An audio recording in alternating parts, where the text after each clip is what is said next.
The Lord's Supper. Now before the feast of the Passover, Jesus, knowing that his hour had come that he would depart from this world to the Father, having loved his own who were in the world, he loved them to the end. And during supper, the devil having already put into the heart of Judas Iscariot, the son of Simon, to betray him.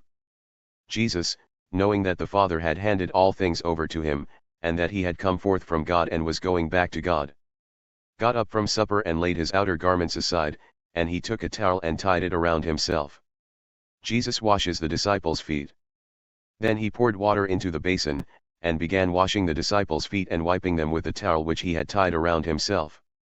So he came to Simon Peter. He said to him, Lord, you are washing my feet? Jesus answered and said to him, What I am doing, you do not realize right now, but you will understand later. Peter said to him, Never shall you wash my feet. Jesus answered him, If I do not wash you, you have no place with me. Simon Peter said to him, Lord, then wash not only my feet, but also my hands and my head. Jesus said to him, He who has bathed needs only to wash his feet, otherwise he is completely clean. And you are clean but not all of you. For he knew the one who was betraying him.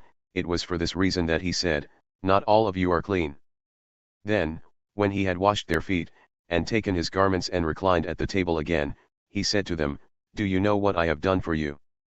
You call me teacher and Lord, and you are correct, for so I am. So if I, the Lord and the teacher, washed your feet, you also ought to wash one another's feet. For I gave you an example, so that you also would do just as I did for you.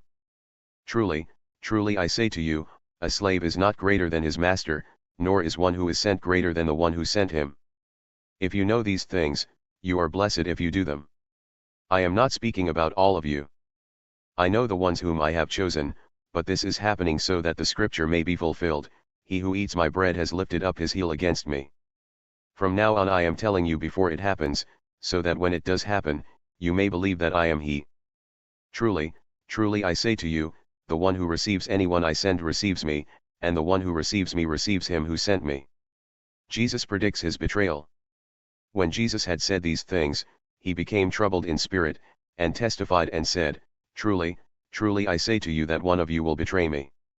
The disciples began looking at one another, at a loss to know of which one he was speaking. Lying back on Jesus' chest was one of his disciples, whom Jesus loved. So Simon Peter nodded to this disciple and said to him, Tell us who it is of whom he is speaking. He then simply leaned back on Jesus' chest and said to him, Lord, who is it? Jesus then answered, That man is the one for whom I shall dip the piece of bread and give it to him. So when he had dipped the piece of bread, he took and gave it to Judas, the son of Simon Iscariot. After this, Satan then entered him. Therefore Jesus said to him, What you are doing, do it quickly. Now none of those reclining at the table knew for what purpose he had said this to him. For some were assuming, since Judas kept the money box, that Jesus was saying to him, Buy the things we need for the feast, or else, that he was to give something to the poor. So after receiving the piece of bread, he left immediately, and it was night. Therefore when he had left, Jesus said, Now is the Son of Man glorified, and God is glorified in him. If God is glorified in him, God will also glorify him in himself, and will glorify him immediately. Little children, I am still with you a little longer. You will look for me, and just as I said to the Jews, now I also say to you, where I am going, you cannot come. I am giving you a new commandment, that you love one another, just as I have loved you, that you also love one another. By this all people will know that you are my disciples, if you have love for one another. Simon Peter said to him, Lord, where are you going? Jesus answered, Where I am going, you cannot follow me now, but you will follow later. Peter said to him, Lord, why can I not follow you right now? I will lay down my life for you. Jesus replied, Will you lay down your life for me? Truly, truly I say to you, a rooster will not crow until you deny me 3 times.